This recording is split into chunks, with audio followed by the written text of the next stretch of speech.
कहते कन्हैया ने अब प्राणों को हरण करने लगा और वहां से अपने स्वरूप में आई ये पूतना राक्षसी और भागी वहां से। भागने लगी और कहने लगी मुंचान मुंचान छोड़ दो, अरे बालक छोड़ मुझे। ये कैसा चिपक गया। कन्हैया कहता मैं दुनियादारी वाले की तरह नहीं हूं कि कभी इसी का हाथ पकड़ा, कभी इसका पकड़ा, कभी इसका चला हुआ। मैं जिसे पकड़ता हूं फिर उससे कभी नहीं छोड़ता मैं, वो चाहे भक्त हो या दुश्मन हो। कहते मैं नहीं छोड़ता फिर उससे। कहते उसे पार लगाकर ही मानता हूं मैं। तो कहते कन्हैया ने पूतना का वध किया है। सभी जितने भी ग्वाल बाल थे, जितने भी गोकुल के लोग थे, उन्होंने कन्हैया को कहते बहुत बड़ी, उसका शरीर बहुत बड़ा था। कहते मथुरा में जाकर जो है उसका सिर गिरा है पूतना का, गोकुल से। गोकुल में पड़ी है, सारे पेड़ पौधे तोड़े हैं और सब गोकुल वालों ने कहते उसके टुकड़े कर कर उसको जलाया। इतनी बड़ी थी वो। तो कहते उसके जब उसे जलाया गया तो उसके तन बदन से जो है जलने की जो दुर्गंध आती है वो खुशबू निकली, कहते चंदन की तरह है। परीक्षित जी महाराज जी पूछते हैं ये चंदन की खुशबू क्यों आ रही है? तो राक्षसी थी, ये तो दुर्गंध से युक्त होनी चाहिए थी। सुखदेव महाराज जी कहते हैं नहीं नहीं, जिसको मेरे कन्हैया ने स्पर्श कर लिया उसमें दुर्गंध तो हो ही नहीं सकती, वो तो सुगंध युक्त हो जाता है, उसमें तो चंदन बन जाता है वो चंदन के समान। तो कहते इसलिए पूतना के शरीर से जो है वो खुशबू आ रही है चंदन की है। बोलिए श्री वृंदावन बिहारी लाल की। और आज समय व्यतीत हुआ कहते हैं और मेरा कन्हैया आज कहते 7 दिन के हुए।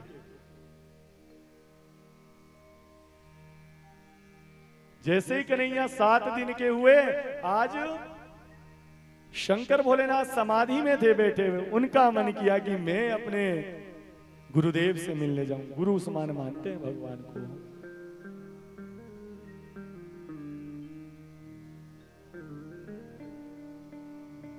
कहते गुरु के समान मानते हैं। और आज जो है वो चले दर्शन करने के लिए। दर्शन करने के जैसे ही चले, नंदी आगे रास्ते में बैठा हुआ है। कहने लगा महाराज आज कहाँ जा रहे हो? चुप चुप के मुझे भी नहीं बोला, नहीं तो जब भी कहीं जाते हो तो मुझे जरूर बोलते हो। कहते नंदी आज जहां जा रहा हूं वहां तेरी आवश्यकता नहीं है, आज नहीं, तू बूढ़ा हो गया, यहीं पड़ा रहे तू। नंदी कहता है ठीक है महाराज मैं यहीं पड़ा रहूंगा, मैं उससे वैसे भी आपका भजन अब ढोया नहीं जाता, परंतु बता के तो जाइए कि जा कहाँ रहे हैं। कहते मैं गोकुल में जा रहा हूं, गोकुल में जा रहा हूं कहते लल्ला के दर्शन करने के लिए। नंदी कहता है अरे महाराज हो आपकी अब जाग खुली, मैं तो 5 दिन से वहीं पर था, हमने तो खूब उत्सव मना लिया वहां पर, अब तो मैं थक गया हूं तभी यहाँ पर लंबा बढ़ा हूं मैं, मेरे से तो हिला भी नहीं जा रहा है। आप अगर कहते भी इस समय कि चलो मेरे साथ तो मैं तो तब भी नहीं जाता है। परंतु आपको एक बात बता दूं भोले शंकर, आपको कोई गोकुल में घुसने नहीं देगा अब। शंकर बोलते क्यों इतना बदसूरत हूं मैं? नंदी कहता है वहां पर जो है सुंदर सुंदर बन के जाते हैं। भोले बाबा कहते हैं क्या मैं सुंदर नहीं हूं? नंदी कहता है अरे देख तो लो, कानों में बिच्छू लटके हुए हैं, गले में इतने सर्प डाले हुए हैं तुमने, हाथों में त्रिशूल लेके जाओगे? अरे वहां तो माखन मिश्री लेकर जाते हैं लोग, ये त्रिशूल लेके नहीं, नाग लटका के नहीं जाया करते।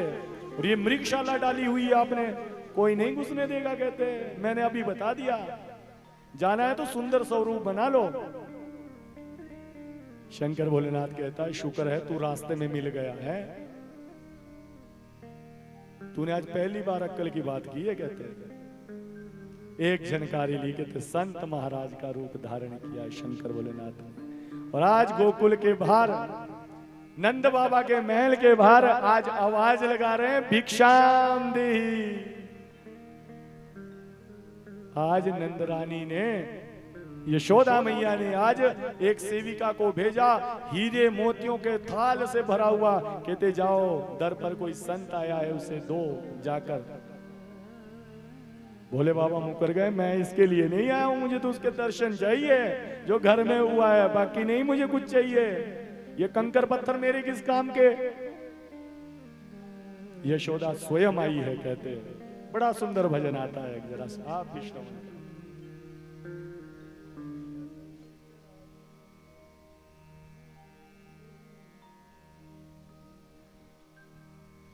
हो मैया दर्शे करा दे नंदलाल दे, मैं आया बड़ी दूरों चल के। बोलिए सच्चे दरबार की। नंद बाबा बोलते हैं बहुत दूर से हैं, जरा दर्शन करवा दे।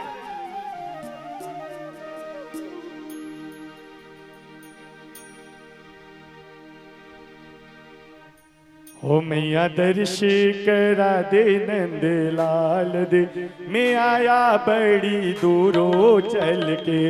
मैया दर्श करा दे नंदलाल दे, आया बड़ी दूरों चल के। मैया दर्श करा दे नंदलाल दा, मैं आया बड़ी दूरों चल के।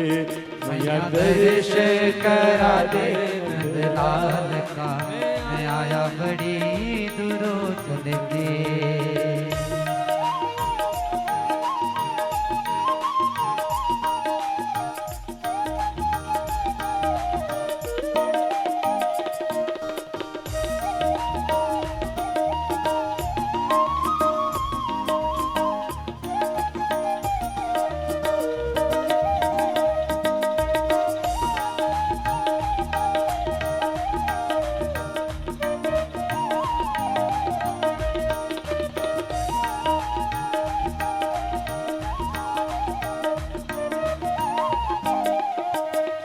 क्या कहते शंकर भोलेनाथ।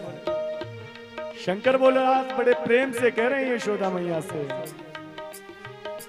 ओ आया बड़ी दूरों मैया आश ले दीदार दी। आया बड़ी दूरों मैया आश ले दीदार दी।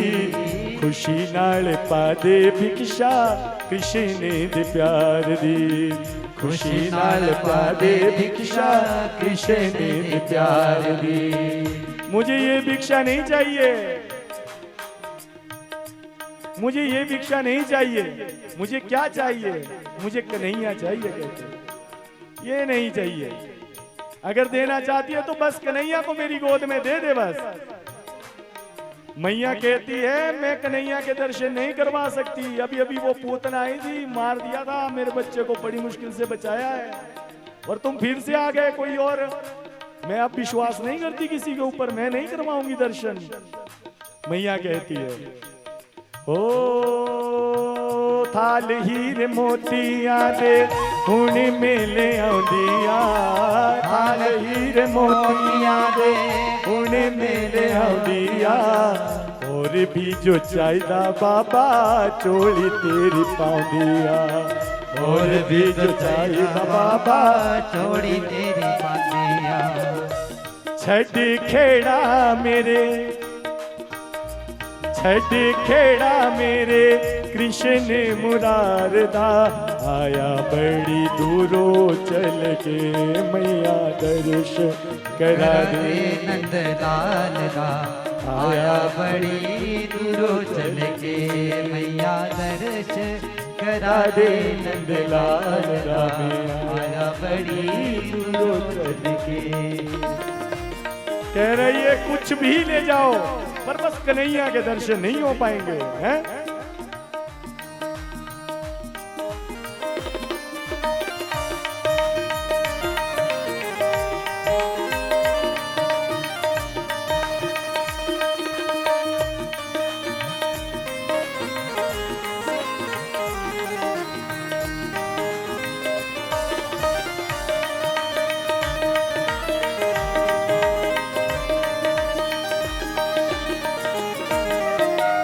अब क्या कह रहे हैं कन्हैया? शंकर भोलेनाथ क्या बोल रहे हैं माता से कि मैया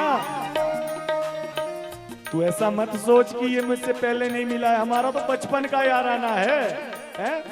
हम तो बचपन से एक दूसरे को जानते हैं, बहुत पुरानी यारी है हमारी, तू चिंता ना कर, दर्शन करा दे।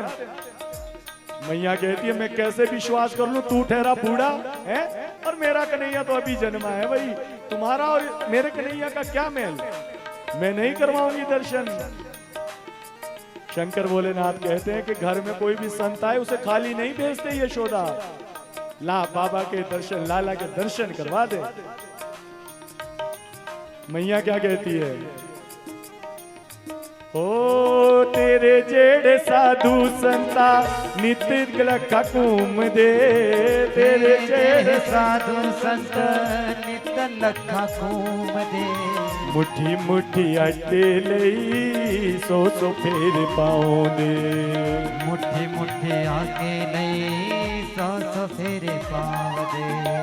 कहते तेरे जैसे लाखों संत मेरे घर चले रहते हैं, सिर्फ एक मुट्ठी देती हूँ और बस विदा कर देती हूँ। कहते हैं बथेरे घूमते हैं तुम्हारे जैसे। मानो शंकर भोलेनाथ को बुरा लग गया। क्या सोचते हैं शंकर भोलेनाथ, अरे यशोदा तूने मुझे कोई ऐसा वैसा संत समझा है क्या है? जा नहीं करने तेरे लाल के दर्शन। शंकर भोलेनाथ ने बहुत अर्जी कर ली पर नहीं मान रही है, नाराज हो गए शंकर भोलेनाथ। और शंकर भोलेनाथ ने मुख फेर लिया अपना और मां से कह दिया जब तक तू मुझे दर्शन नहीं करवाएगी ना, मैं भी सौगंध खाता हूं, मैं तेरे घर के दरवाजे से नहीं हिलूंगा, यहीं पर बैठा रहूंगा, यहीं पर बैठा रहूंगा मैं। अरे फिर क्या हुआ, कहते एक बोहड़ के थल्ले एक पेड़ के नीचे शंकर भोलेनाथ बैठ गए हैं। और जब बैठे चले गए वहां से, तो अब क्या किया, कन्हैया अब बेबस है इस समय, वो मां के हाथों में है, जो मां कहेगी वही करना पड़ेगा। और परंतु बच्चे के पास एक बड़ी पावर होती है, देखो, और उसके पास उसका कुछ नहीं चलता, पर उसके पास एक पावर, बड़ी तगड़ी पावर है। वो कौन सी पावर है, वो है रोने की है। जब कुछ चीज चाहिए ना, बस वो हटता ही नहीं है रोने को। और आज कन्हैया ने भी यही किया, कहते मैं कुछ नहीं कर सकता, कम से कम रो तो सकता हूं। कन्हैया ने जोर जोर से रोना प्रारंभ किया भाई है। मानो कन्हैया भी मिलना चाहता है शंकर भोलेनाथ से। आज रोना बंद नहीं हो रहा है कन्हैया का। मैया ने क्या किया, दूध पिलाने की कोशिश करी कि शायद लाला को भूख लगी हो, लाला दूध भी नहीं पिए। अब मैया को लगा शायद जो बाबा घर में आया था ना, उसकी नजर लग गई मेरे बच्चे को। ले मिर्चे 7-8 मिर्चे घुमाई फटाफट से, सीधे दे चूल्हे में। जैसे ही चूल्हे में डाली, कहते इतनी खरास हुई, खांसते खांसते कहते दम घुटने लग गया महल में। मानो कन्हैया को किसी की नजर नहीं लगी। अगर नजर लगती है तो फिर वो हमारे घर में भी करते हैं भाई, जब नजर लगती है तो बस पिपड़ियां घुमाते हैं, मिर्चा लाल मिर्चा दे चूल्हे में। अगर नजर लगी होती तो कहते उसकी खरास गले में नहीं लगती है। तो आज खांस रही है अंदर और कन्हैया रोए जा रहा है। अब बाहर से शंकर भोलेनाथ बोलते हैं, अरे यशोदा ये मिर्चे फूंक के कुछ नहीं होने वाला, ये अब चुप नहीं होने। और जब शंकर भोलेनाथ बाहर से आवाज लगाते हैं तो मेरा कन्हैया चुप हो जाता है। क्या क्या हो रहा है, जब अंदर वाला रोता है तो बाहर वाला चुप हो जाता है, जो बाहर वाला बोलता है तो अंदर वाला चुप हो जाता है? यशोदा बोलती है चले जा बाबा चले जा, दर्शन नहीं होने वाले। बाबा कहते हैं देख यशोदा तेरा लाला बहुत रो रहा है। कन्हैया ने अपना रंग भी नीला कर दिया रो रो के, है इतना रो रहा है, इतना चीख रहा है। शंकर भोलेनाथ बोलते हैं यशोदा क्यों जिद करती है, तेरा लाला भी मुझसे मिलना चाहता है, देख इसे, जब मैं बोलता हूं तब चुप हो जाता ही है। अब यशोदा के दिमाग में आया कि शायद सच बोल रहा है बाबा है। चलो माँ क्या नहीं करती अपने बच्चे के लिए। अगर बच्चा ज्यादा रो जाए ना फिर वो सहन नहीं कर सकती, फिर वो खुद तो रोती ही रोती है, पर जो साथ में घर में सबको परेशान कर देती है। क्या हुआ है, चलो चलो डॉक्टर के पास चलो, दिखाने इसको, ये चुप ही नहीं हो रहा है? घर में बुजुर्गों को बुलाते हैं देखने के लिए, पेट मलते हैं, भाई देखो देखो हो क्या गया बच्चे को। मतलब चिंता बहुत होती है छोटे बच्चे की। वैसे ही यशोदा मैया को भी है अपने लाला की। क्या किया? कहते अब जब कुछ नहीं आया काम तो आज गोदी में उठाया है और चली बाबा के लिए है। और गोदी में उठाकर कहती है ये लो बाबा कर लो लाला के दर्शन है। अब कन्हैया चुप हो गया बिल्कुल। परंतु अब शंकर भोलेनाथ ने क्या किया? कहते मुंह फेर लिया, मुझे नहीं करने तेरे लाला के दर्शन, ले जा। अब जब चुप नहीं हो रहा है रोने से तब तू लेके आई है? इतनी देर से मैं मिन्नतें कर रहा हूं कि भाई करा दे दर्शन, पर तू नहीं मानी। अब मुझे नहीं करने तेरे लाला के दर्शन, ले जा। कहते मिन्नता दे नाल उसने पोले नू मनाया सी और पोले दी गोद उत्ते लाल नू दिया। उसने कन्हैया को गोद से अपनी गोद में जब लिया हुआ है तो शंकर भोलेनाथ ने बोला चलो ठीक है मैं मान लेता हूं, ला इधर दे मेरी गोदी में। मैया बोलती है नहीं नहीं गोद में नहीं दूंगी, मेरे ही हाथ में दर्शन कर लो। कन्हैया फिर से जोर जोर से रोने लगा, मानो वो भी शंकर भोलेनाथ की गोद में जाना चाहता है। और माँ ने जो है वो गोदी में दिया है लाला। जैसे ही शंकर भोलेनाथ की गोद में बैठा खूब मुस्कुराने लगा है, हंसने लगा। अब माता यशोदा देख रही है कि मेरा लाला खुश हो गया है। शंकर भोलेनाथ से कहती है महाराज आप इसको मेरे बच्चे को ऐसा आशीर्वाद देना कि बस ऐसा ही हंसता रहे, रोता हुआ मुझे अच्छा नहीं लगता। बाबा कहते हैं अगर तू अपने लाला को हमेशा हंसते हुए देखना चाहती है तो कहते नंदेश्वर महाराज को घर में स्थापित कर दे, हमेशा ये हंसता रहेगा, कोई भूत प्रेत इसको बाधा नहीं करेगा। तो कहते नंद बाबा जी ने जो है वो नंदेश्वर महाराज जी का शिवलिंग जो है वो स्थापित किया है अपने महल में। और कन्हैया कहते खुश है। समय व्यतीत हुआ, कहते तृणावत राक्षस को फिर से जो है वो कंस ने भेजा है और उसका उद्धार जो है भगवान ने किया है। आज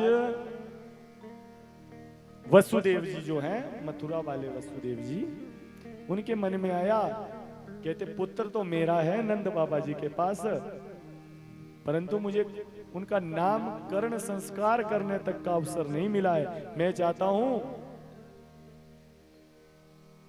कि मेरे पुत्र का नामकरण संस्कार जो है मेरे पुरोहित करें।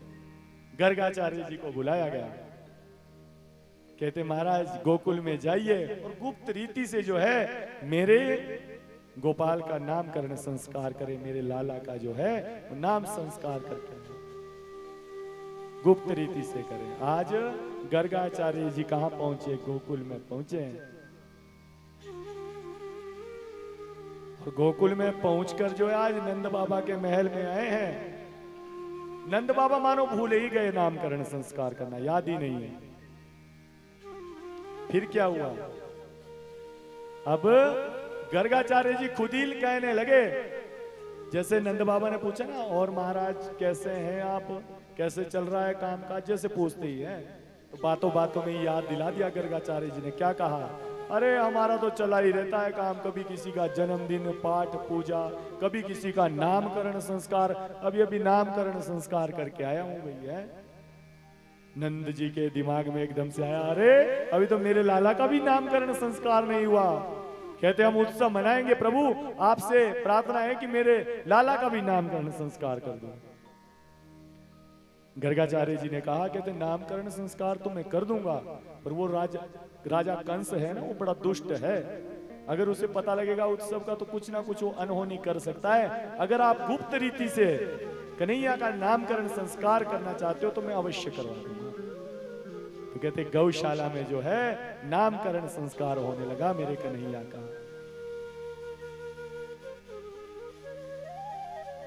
सारी पूजा की व्यवस्था बनाई और यशोदा को और रोहिणी बलराम की मां है, इनको भी बुलाया गया। कहते अपने अपने पुत्रों को लेकर आ जाओ। पर यशोदा के मन में ना ब्रह्म है, वो सोचती है ये आए तो हैं ब्राह्मण देवता, पर इन्हें कुछ आता भी होगा कि ऐसे ही तो नहीं है कहीं, है आता जाता भी है कुछ के नहीं। कहते परीक्षा लेने की भावना से आज दोनों ने क्या किया, अपने बच्चों का अदला बदली कर दिया। रोहिणी का पुत्र जो है वो यशोदा की गोद में धर दिया, और यशोदा का पुत्र जो है वो रोहिणी ने ले लिया। मानो ये सोच रही है कि देखते हैं ये बूढ़ा बाबा जो आया है इसे पता भी लगेगा कि कौन किसका पुत्र है। अगर तो ज्ञानी होगा तो पता लग जाएगा, अगर ऐसा वैसा ही होगा तो पता लग जाएगा। मानो परीक्षा ले रही है। और गर्गाचार्य जी के पास जाने लगी। जैसे जैसे आगे बढ़ने लगी, गर्गाचार्य जी ने जैसे ही कन्हैया के दर्शन किए, गोपाल के दर्शन किए, लाला के दर्शन किए, मानो समाधि में ही चले गए।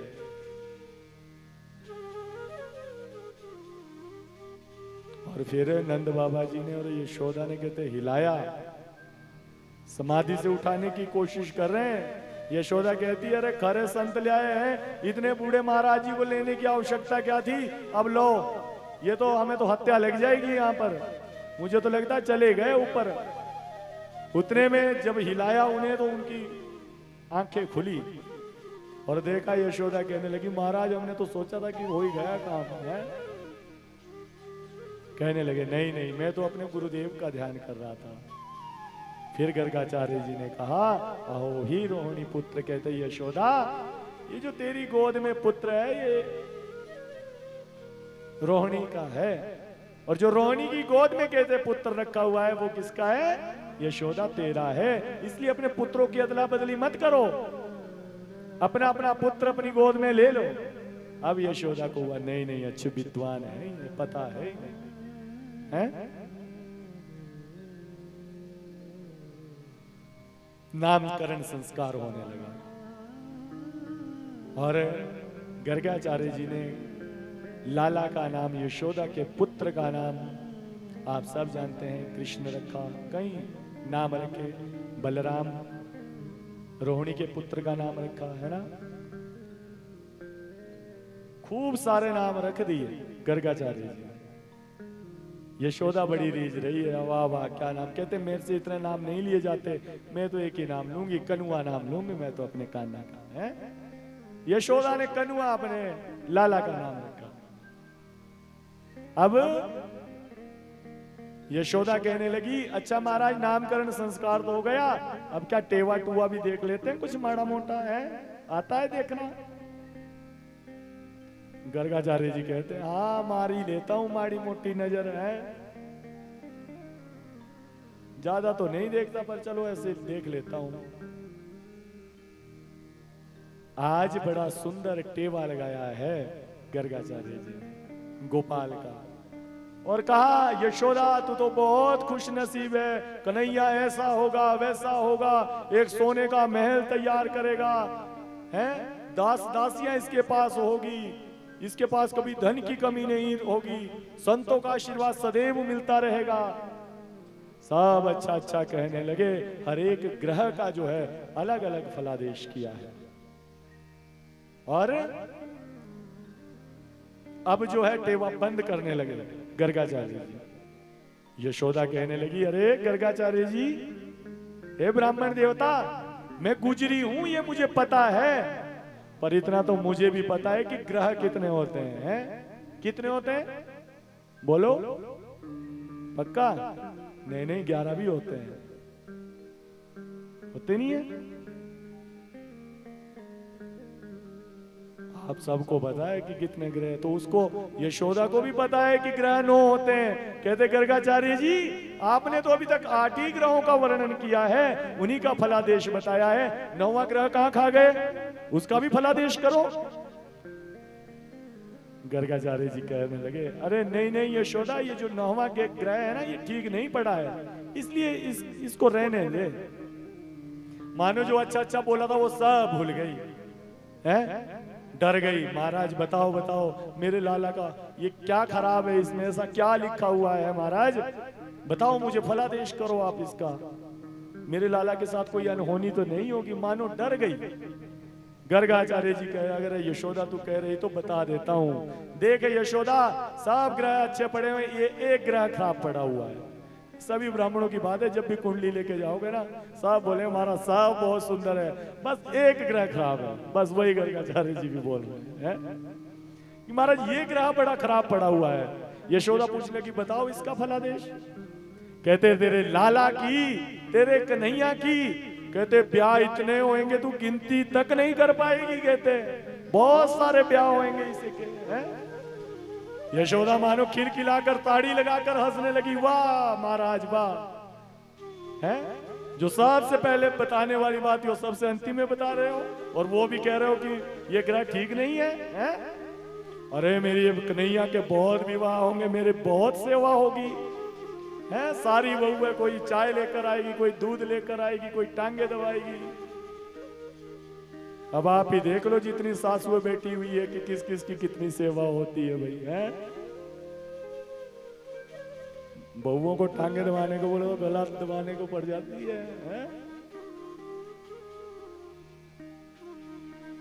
जिसके घर में दो दो बहुएं होती हैं, अब जिसके घर में तो एक ही है वो तो चलो फिर भी ठीक है, परंतु जिसके घर में दो होती है तो भाई वहां बड़ा औखा काम हो जाता है।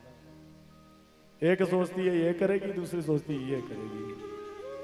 अम्मा भूखी बैठी रहती है बेचारी, है करती कोई भी नहीं है।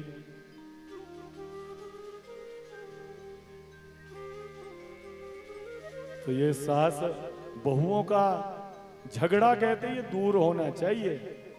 मुझे तो ऐसा लगता है कलयुग में इन दोनों की कुंडलियां मिलानी चाहिए ज्यादा, है? पति तो बेचारा गाय है, वो तो जिधर मर्जी को चला रहता है, वो बीच में फंसा रहता है कि माँ की सुनू के भाई पत्नी की सुनू। है आवश्यक दोनों, रह किसी के बिना भी नहीं सकता, पर पीस जाता है बीच में जरूर।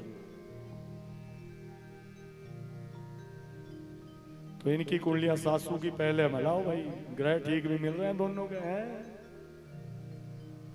कोई ग्रह ऐसा तो नहीं है जो खराब है, जो इनकी बने ना। मित्र ग्रह होने चाहिए बढ़िया उनके। पति तो मिला ही लेता है अपने ग्रह जैसे मर्जी हो, टेढ़े बेढ़े हैं, उसको तो पता ही अब इसी के साथ रहना है।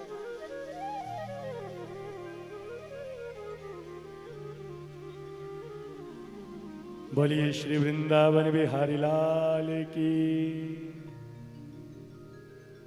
परंतु अगर बहुओं के दिमाग में ये बात बस जाए कि जैसी मेरी अपनी माँ है वैसी मेरी सास है, तो वो हमने देखा है कि जो बहुएं होती हैं वो सास की छोटी छोटी बातों पे बुरा मानने लग जाती है। और दूसरी बात, जब उसकी अपनी माँ कुछ उसे डांटती है, फटकारती है, तो उसने कभी बुरा नहीं माना उस बात का।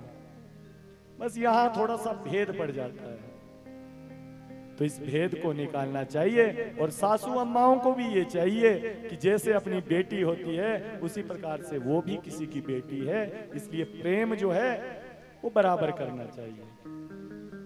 और अगर हमारा प्रेम अच्छा होगा घर का,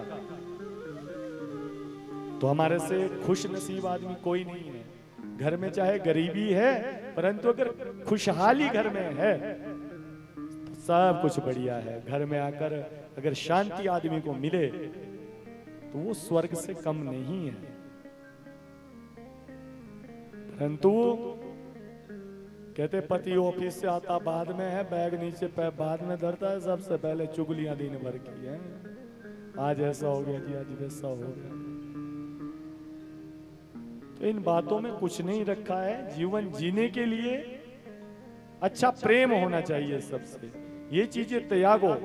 जीवन में याद रखना, अगर किसी को ज्यादा क्रोध आता हो,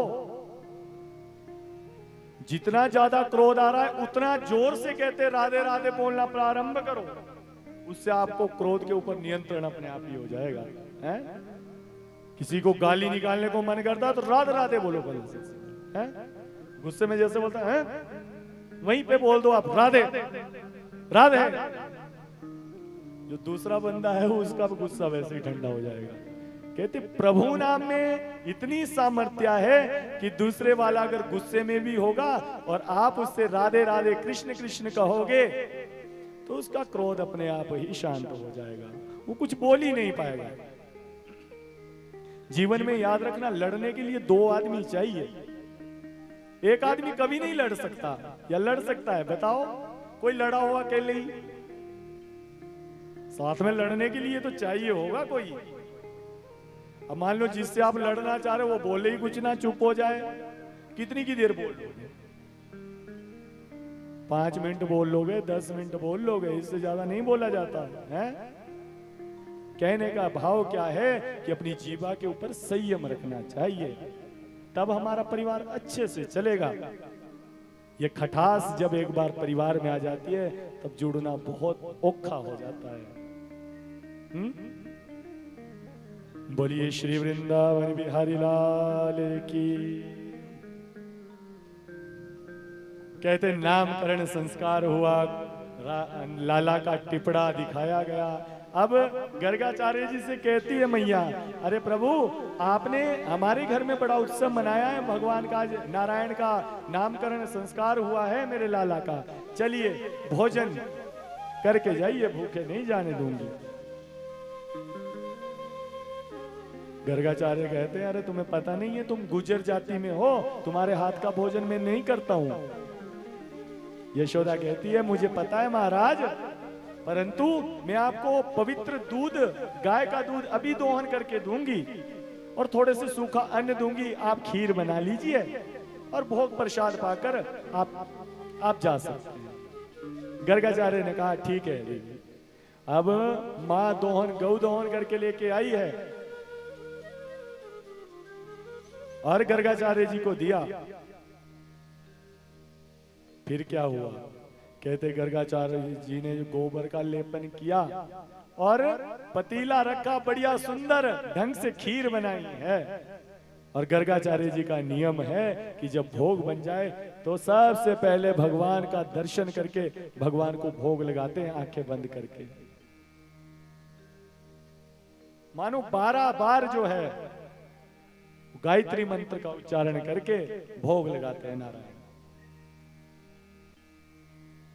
तो आज थाली में निकाला, नारायण का ध्यान करने लगे। नाभ्यासि हिदंतरिक्षगुं शिष्णोर्द्यौः संवर्तता पदभ्यां भूमिदिशा श्रोत्रा तथा लोकान् कल्पयन्ना तोदीयं वस्तु गोविंदम तुभ्यमेव समर्पे। कहते कन्हैया आपका ये नारायण आओ, भोग लगाओ, बस इतना ही सुनना था। आज घुटनों के बल मेरा कन्हैया आज भागा भागा आ रहा है। गर्गाचार्य जी की आंखें बंद हैं।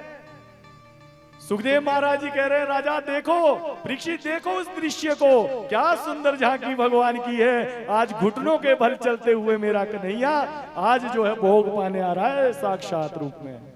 गर्गाचार्य जी आंखें बंद करके अपनी माला का जाप कर रहे हैं और उधर मेरा कन्हैया घुटनों के बल आया और पास में बैठ गया कन्हैया और आज खीर का भोग लगाने लगा। बोलिए श्री बाल कृष्ण भगवान की। आप भी उस झांकी को देखिए कन्हैया की, आंखें बंद करके उस कन्हैया के दर्शन कीजिए कि मेरा कान्हा दोनों हाथों से खा रहा है? जैसे बंदर खाता है ना, उस तरह से लगा हुआ है, सारा मुंह में लगा दिया कन्हैया ने वो खीर। और जैसे ही आंखें खोली गर्गाचार्य जी ने, कन्हैया को देखा और जोर से आवाज लगाई, अरे यशोदा, ओ यशोदा, बाहर निकल। यशोदा भागी भागी आई, महाराज क्या हुआ, क्या गलती हो गई हमारे से? अरे मुझसे क्या पूछती है, ये देख तेरा लाला।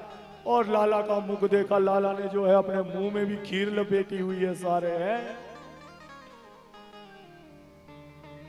कहते देख इसने सारा भोग मेरा जूठा कर दिया, चल उठा इसे यहां से, मुझे नहीं करना भोजन। माँ ने हाथ पांव जोड़े, नहीं नहीं नहीं महाराज, ब्राह्मण देवता, मैं फिर से आपको दूध देती हूँ, फिर से चावल देती हूँ, आप फिर से बनाइए एक बार है?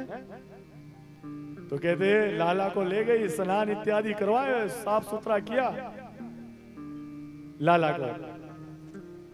और उधर बाबा खीर बनाने में फिर से व्यस्त हुए, खीर बनाई वही बड़ी सुंदर ढंग से। जब खीर बन गई अब फिर से भोग लगे लगाने भाई है। क्या ये प्रभु है? भोग प्रसाद तैयार है, आप भोजन पाइए। आंखें बंद है, जैसे अब कन्हैया जब बुला रहा है, कन्हैया फिर से घुटनों के बल चलते हुए आया, फिर से डट गए भोजन करने हैं, फिर से लगा लिया पूरे मुंह में।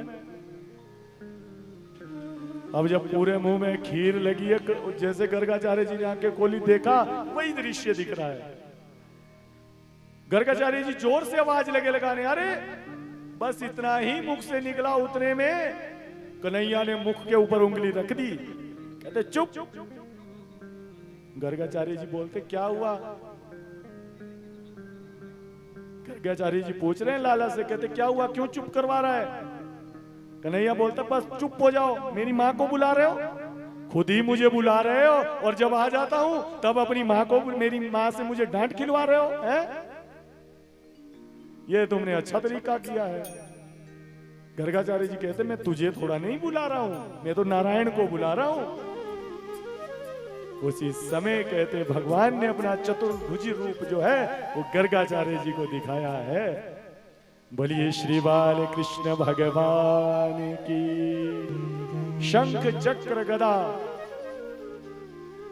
हाथ में लिए हुए भगवान चतुर्भुजी रूप में गर्गाचार्य जी के सामने उपस्थित हुए। गर्गाचार्य जी के हाथ जुड़ गए, महाराज क्षमा कर दो, गलती हो गई। कहते अब मैया को मत बुलाना है। और ये सब दृश्य जो है वो यशोदा दरवाजे के पीछे खड़े होकर देख रही है। अब क्या दृश्य देखा यशोदा ने, और उधर परीक्षित भी इस दृश्य को देख रहा है, सुखदेव महाराज जी भी इस दृश्य को देख रहे हैं कि आज गर्गाचार्य जी ने उस नन्हे से बालक को अपनी गोदी में बिठाया है और आज स्वयं भोग लगा रहे हैं कन्हैया को।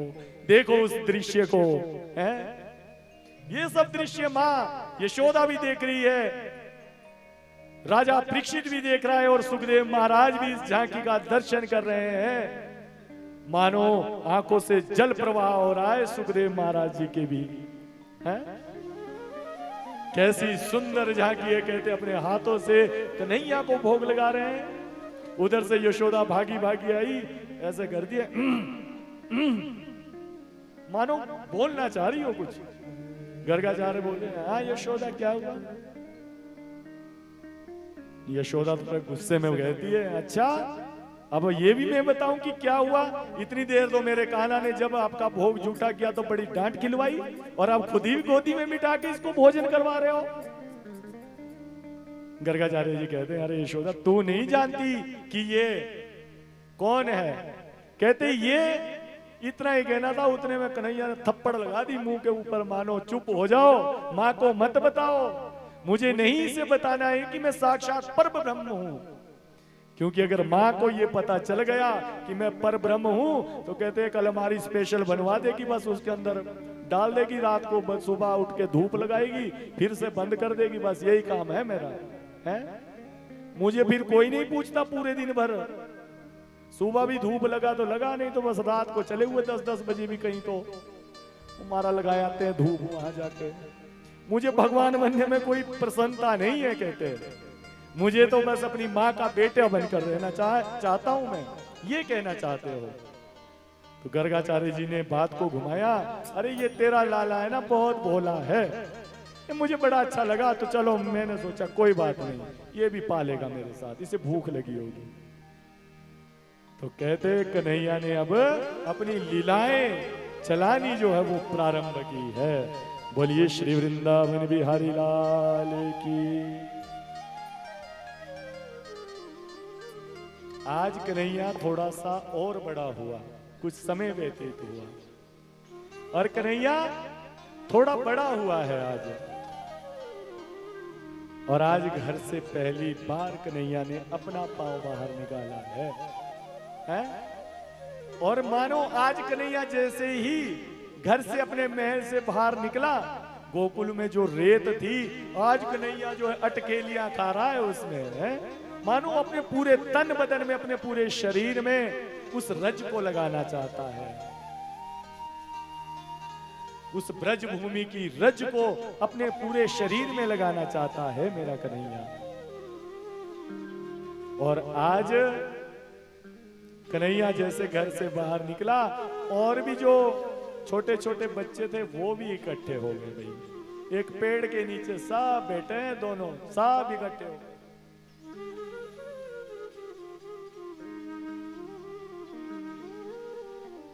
और कन्हैया बड़े सुंदर रूप से बोलता है। अब ग्वाल वाल इकट्ठे हुए सबको कहता है, अरे कन्हैया हृष्ट पुष्ट था, तगड़ा था देखने में, और बाकी जो थे वो थोड़े कमजोर थे। कन्हैया कहता है, अरे बड़े कमजोर लग रहे हो, क्या बात है, हैं? मेरे जैसे रहा करो एकदम हट्टे कट्टे। सब कहते हैं, अरे कन्हैया मन तो हमारा भी करता है, परंतु हमारे घर में इतनी गाय नहीं है ना, तू तो राजा का बेटा है, तू तो तगड़ा होगा ही, परंतु हमारे घर में तो किसी के एक गाय है, किसी के दो है, उसका जो दूध होता है उसे हम बेच देते हैं, अपने लिए तो हमें वो भी नहीं मिलता। कन्हैया कहता है, अच्छा, कहते ऐसा होता है तुम्हारे साथ, चलो आज से आगे हम जो है खुद कमाया करेंगे भाई, है एक संकल्प ले लिया, खुद कमाया करेंगे, हम फिर खुद खाया करेंगे।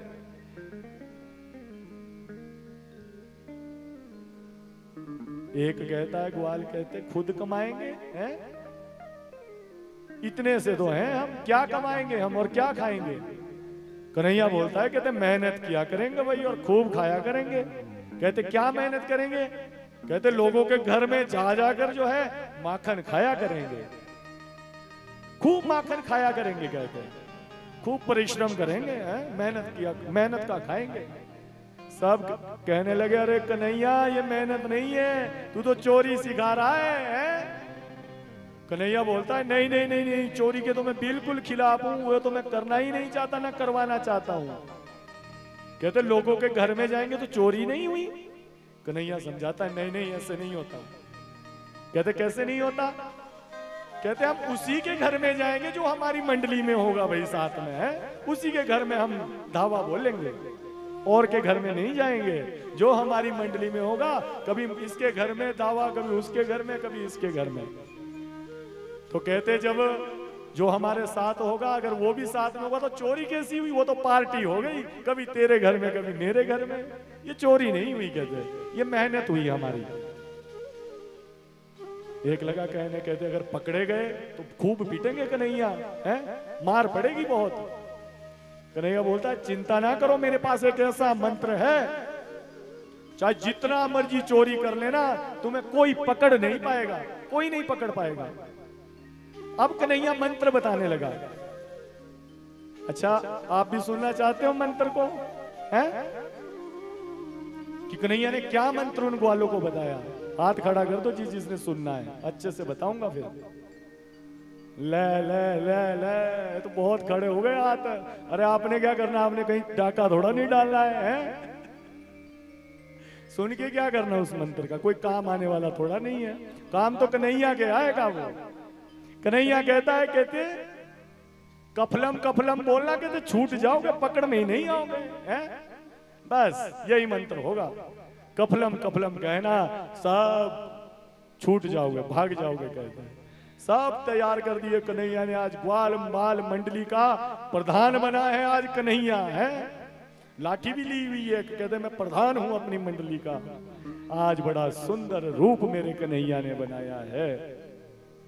बोलिए श्री वृंदावन बिहारी लाल की। आज मेरे कन्हैया ने क्या किया? सबसे पहले बोलो श्री गणेश का किस घर से करें? कहते आज सबसे पहले अपने घर से कन्हैया ने श्री गणेश प्रारंभ किया। बाबा भी बाहर थे, यशोदा मैया भी बाहर थी, आज कोई नहीं था घर में। कन्हैया ने सबको लेकर जो है माखन लुटाया है। आज जितनी भी हंडिया थी सबको फोड़ दिया है, मानो आज नंद के घर में माखन ही माखन बिखरा हुआ है, दही बिखरी हुई है, हैं? सब खा खू के अपने घर को चले गए। और अब कन्हैया घर में है, उधर से माँ आई है। अब जब माँ आई तो कन्हैया को डर लग गया, कहते अब मुझे मार जरूर पड़ेगी। कन्हैया कोने में बैठ गया छोटा सा डंडा लेकर, और वहां पर जो है रोने लगा हुआ है, मानो नाटक कर रहा है। कि माँ पूछेगी कि ये क्या हाल किया हुआ है घर का, है? क्या जवाब दूंगा? कन्हैया एक कोने में बैठ गया चुपचाप से। उधर से माँ आई। माँ ने देखा सारा घर बिखरा हुआ है, दही से, मक्खन से, घी से, सारा पूरा मकान भरा हुआ है, सारी हंडिया फूटी हुई है। मैया कन्हैया को ढूंढने लगी, एक कोना दिखा, वहां पर कन्हैया चुपचाप से बैठा हुआ है। माँ ने पूछा, अरे कन्हैया तू क्यों रो रहा है, क्या हुआ, और ये डंडा हाथ में क्यों लिया है? कन्हैया कहता, माता आज तो ना बहुत बड़ी गलती हो गई। कहते क्या हुआ? कहते मैया आज ना एक बिल्ली आ गई थी पड़ोस से, वो बिल्ली कभी किसी मटकी के ऊपर बैठे, कभी किसी के ऊपर, और ये डंडा देख रही है, मैं उसको मारने की कोशिश कर रहा था कि भाग जाए, वो मटकी के ऊपर लग जाए और मटकी फूट जाए, हैं? वो वहां से चटक के दूसरी मटकी पे बैठे, मैं उसको भी फोड़ डालूं। कहते आज तो सारा दिन हो गया मैया, और सारा घर भी बिखर गया है, इसलिए मैया मुझे बड़ा दुख हो रहा है। मैया बोलती है, कोई बात नहीं लाला, तू चिंता ना कर, मैं अभी समेट देती हूँ सारा। तो आज कन्हैया जो है वो माखन लीला जो है यहाँ से प्रारंभ की है कन्हैया ने। बोलिए श्री वृंदावन बिहारी लाल की जय। इतनी सुंदर सुंदर लीलाएं कन्हैया ने की है। ये सारा दृश्य देखकर जो है परीक्षित महाराज पूछते हैं शुकदेव महाराज जी से कि महाराज ये यशोदा तो बड़ी भाग्यशाली है, बड़ी भाग्यशाली है ये, इसका महाराज कौन सा ऐसा पुण्य है जो इसके घर में कन्हैया इस तरह से खेल रहा है? सुखदेव जी वर्णन करते हैं, कहते परीक्षित ये पूर्व जन्म में जो यशोदा और नंद हैं, जो यशोदा है उसका नाम धरा हुआ करता था। कहते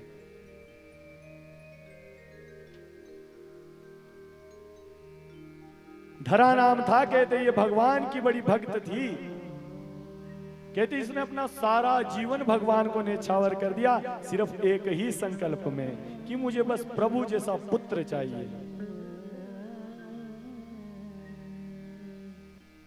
और इसने अपने शरीर तक का कहते ध्यान नहीं रखा भगवान को प्राप्त करने के लिए। इसके पति ने जो इसे आज्ञा दी वो इसने पूर्ण की। कहते घर से कोई संत भूखा नहीं जाना चाहिए अगर तू नारायण जैसा पुत्र चाहती है। तो इसने कहते अपने संकल्प को पूरा करने के लिए एक समय भगवान परीक्षा लेने आ गए घर में, हैं? और आज धरा के घर में कुछ नहीं है, कुछ खिलाने को नहीं है उस संत को। आज भागी भागी दुकानदार के पास गई, कहते महाराज मेरे घर में संत बैठे हैं, लाओ कुछ दान, मुझे कुछ दे दो, कुछ आटा चावल दे दो। बनिए का पुत्र जो बैठा हुआ था, कहते उसने स्तनों की तरफ देखता है उसकी, कहते तू पैसे तो दे नहीं सकती है।